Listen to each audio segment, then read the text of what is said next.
ఒక్కొక్కలాగా అనుగ్రహిస్తారు కదా. అంటే ఒక్కొక్కరి కోరుకుంటే త్వరగా తెస్తుంది, కొంతమంది దేన్ని బట్టి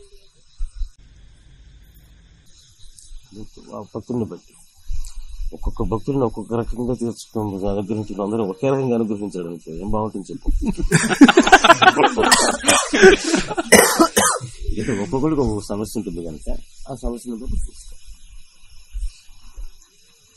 సమస్య ఎన్ని రోజులైనా తీరకపోతే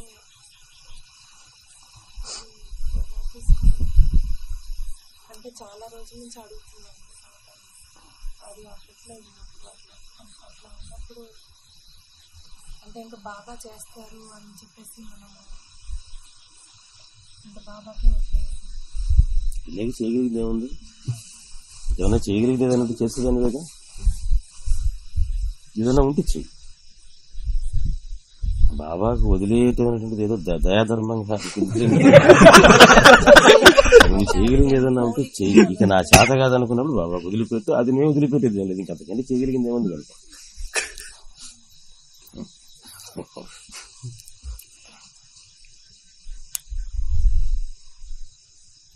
కోరిక తిరిగితే అనుగ్రహం అని లేకపోతే ప్రారంభం అనుకోవాలండి.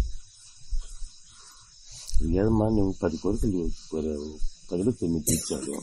ఒకటి తీర్చకపోతే ఇంకా తప్పేనా? తీర్చలేదు ఇంక కారణం మనకు తెలియదు. 10 తీర్చిన వాడికి 11 కష్టం అవుతుందా? తీర్చలేదు, ఏం చేయాలి? తీర్చేయాలి. 10 తీర్చేసిన 11 తీర్చి దుర్మార్గుడు అయిపోతే అట్లా. అసలు నీ కోరిక తీర్చకపోతే అప్పుడు ఆలోచించాలి. అసలు ఏ అనుభవాలు లేకపోతే అనుకోవచ్చు. శ్రేయం లేవా?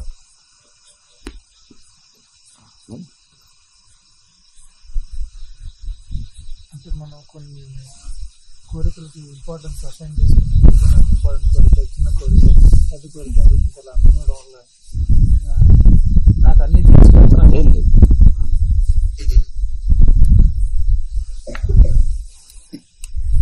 తర్వాత మనకే అర్థం అవుతుంది. నేను గత 30-40 వేలలో చూస్తున్నది మనకి ఇప్పుడు కాకపోయినా నెక్స్ట్ అర్థం అవుతుంది. తీరలేదు అప్పుడు ఆ రోజు మనకి అనిపిస్తుంది తిరగకపోవడం, అప్పుడు తిరగకపోవడం మంచిది. అలా కాదు, అలా తృప్తి పడలేము మనం చెప్పినట్టు మనకి ఎలా అనిపిస్తే అలా చేయొచ్చు. అది ఊరికైనా జస్ట్ ఊరికైనా తృప్తిపరచుకోవటమేనో మనం సమర్థించుకోవటమేనో మనసుకి అనిపిస్తే మనకి ఎలా చూస్తే అలా చేయాలి. నేను నా అనుభవం చెప్తున్నా, అది మీ అనుభవం కాకపోవచ్చు. తీర్చినా తీరకపోయినా తీరుస్తాడులే అని ఆశతో ఉండాల్సిన అవసరం కూడా ఏం లేదు. ఇంకెక్కడన్నా తీరుతుంది అనుకుంటే పోయితే హ్యాపీ.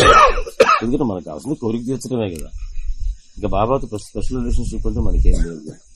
అలాంటి ఇప్పుడు ఏం ప్రాబ్లం లేదు, ఇంకో దగ్గర పోయి తీర్చుకోవచ్చు.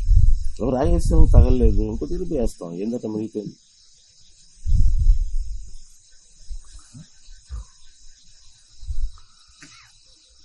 నొక్కిన మనం ఈయన గ్రక్కున విడవంగా విడిచిపోయింది.